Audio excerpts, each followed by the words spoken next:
Қайырлы күн, құрметті студенттер. Біздің бүгінгі өтетін сабағымыз 11-ші аптаның тақырыбы қазақ халқының өнері деп аталады. Енді біз өнер дегеніміз не? Осыған әуелі тоқталып алсақ, өнер деген бұл адамның қолынан, адамның қиялынан, адамның ақылынан туған бір туынды. Қазақ халқының бір туар азаматы, алаш қайраткері Ахмет Байтұрсынов өнерді 5 түрге бөліп қарастырған. Қазір сол 5 түрді сіздерге көрсетейін. Бұл бірінші. Мінекей қараңыздар, Ахмет Байтұрсынов өнерді мынандай 5 түрге бөліп қарастырған. Қалай? Бірінші сәулет өнері дейді. Екінші мүсін. Үшінші сурет. Төртінші музыка, бесінші сөз өнері дейді. Яғни біз осылардың әрқайсысына жеке-жеке тоқталып көрсек. Сәулет өнері дегеніміз не? Сәулет өнері кез келген бір құрылысшының, сәулетшінің қолынан жасалып шығатын, мысал үшін тұрғын үйлерді айтуға болады, немесе әртүрлі сәулет ескерткіштерін айтуға болады, көптеген ескі ғимараттарды айтуға болады, әсіресе тарихи ғимараттарды айтуға болады, көпірлер, үйлер, әртүрлі осындай ғимараттарды айтуға болады. Мысалы, бұл сәулет өнері, яғни адамның қажеттілігіне тұтыну үшін жасалады, оны әрі қарай көркемдеп, әдемілеп, безендіріп, бұл шеберлердің қолынан ғана келетін дүние. Сол себепті бұны сәулет өнері деп айтады.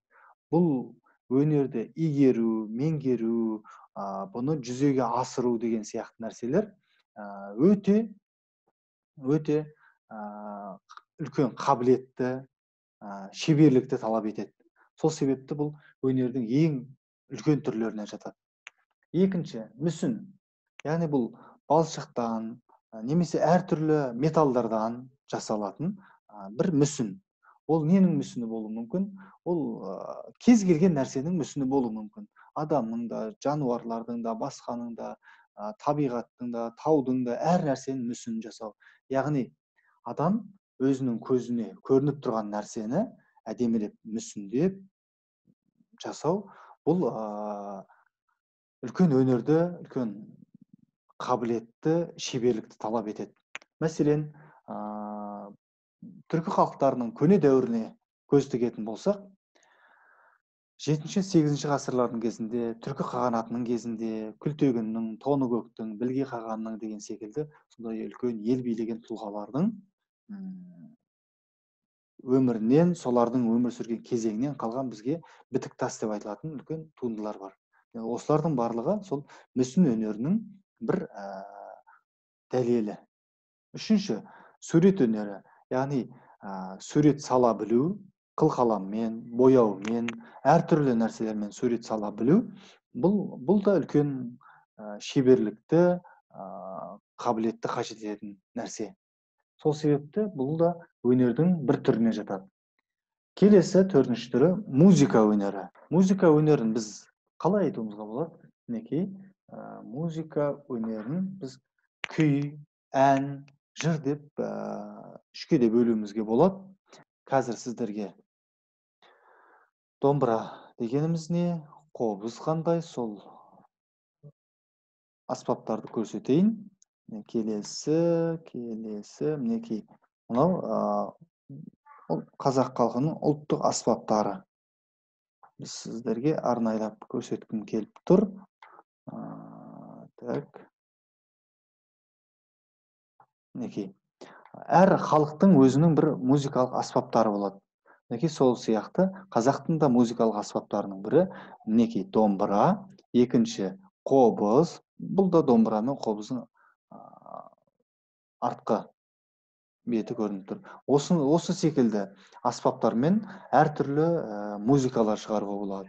Мәселен, күй ойнауға болады. Кез келген бір музыка, тек дыбысын ғана естисіз, ол дыбыс адамды ерекше елітіп, адамның көңіл күйін еріксіз еліктіріп әкетуі мүмкін. Бұл да үлкен өнер. Ал ән өнері дегеніміз не? Бұл адамның табиғи таланты, өзінің дауысының кереметтігі, сол дауыс арқылы, ән салу арқылы бүкіл елді өзіне қарата алады. Бұл да үлкен өнер. Қазіргі таңда Қазақстанның белгілі әншісі, қазір әлемге танымал Димаш Құдайбергеновті баршамыз білеміз.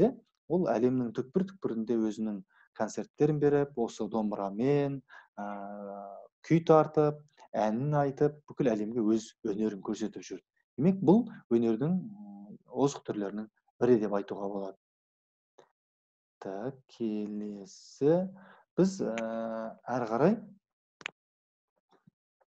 үшінші өнердің бесінші түрі біз жаңағы сөз өнері, біз сөз өнеріне арнайы тоқталсақ, сөз өнері. Мінекей, қараңыздар. Бұл сөз өнері деген қалай орындалады? Не нәрсеге сүйенеді? Сөз өнері өнердің ең үлкен түрі дейді Ахмет Байтұрсынов. Сөз өнері бұл көп өнердің, бұған дейін айтылған 4 өнердің түрінен де ең бағалысы, ең қадірлісі сөз өнері деп айтады. Бұл адамның ақылына, қиялына және көңіліне қатысты осы нәрселерге сүйенеді.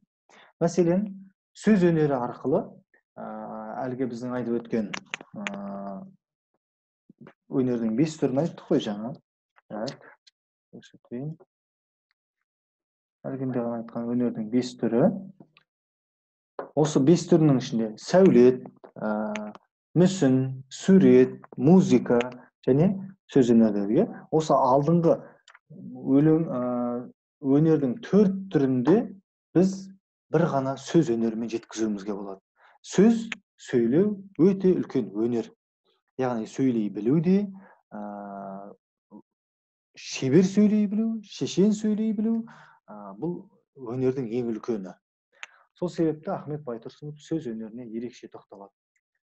Адамның, яғни ақылы жетісіп, толысып, пісіп, керемет кемеліне келген кезде, немесе адамның қиялы сондай бір жүйрік, қиялы сондай шексіз, ол шексіз қиялдан шексіз адамды қуанышқа бөлейтін бір сондай туындылар дүниеге келеді. Адамның көңілі, үшінші бұл адамның көңілі кез келген нәрсені, сезімтал, бір нәрсені тез сезетін және соны жұртқа жеткізе алатын.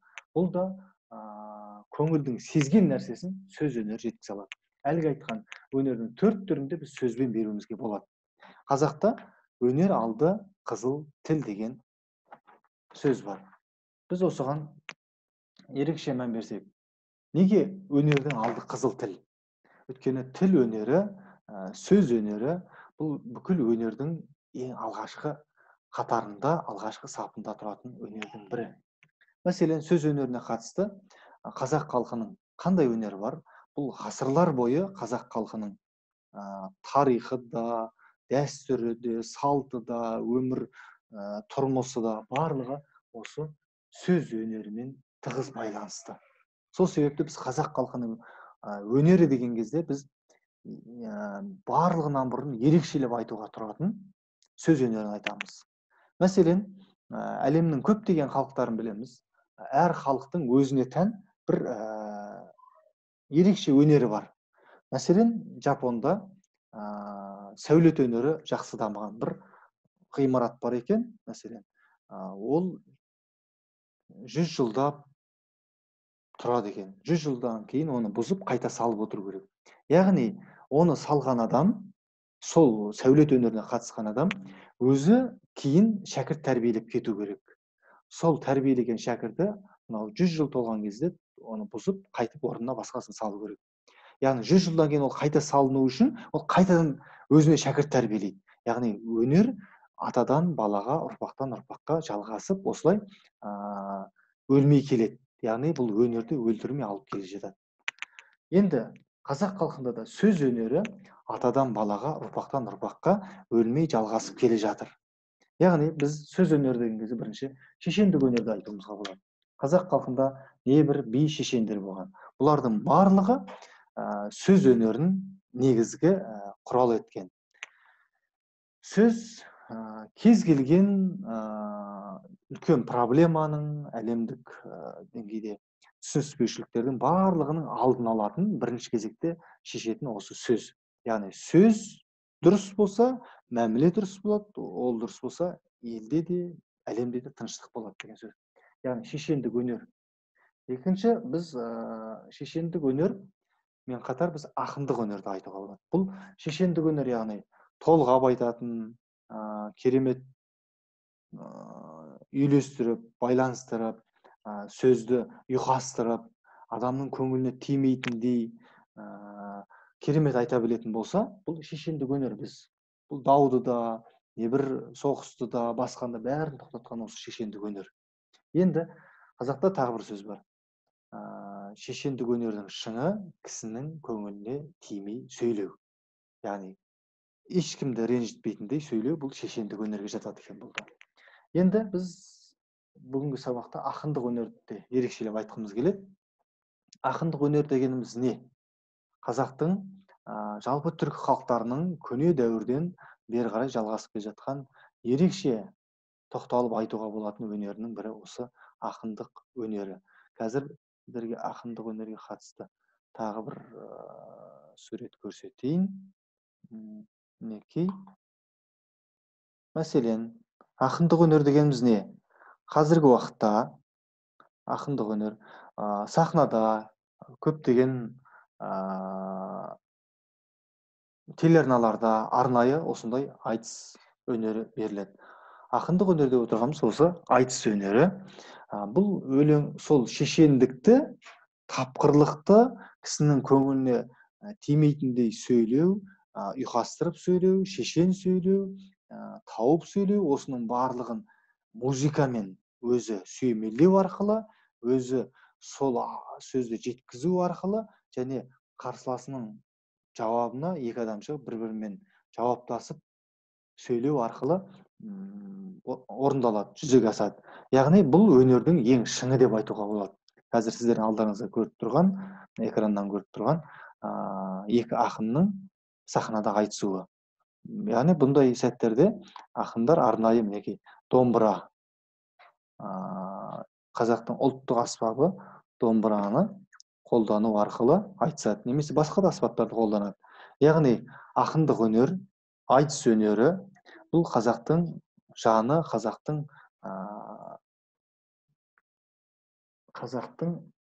екенін көрсететін бірден бір үлкен өнері.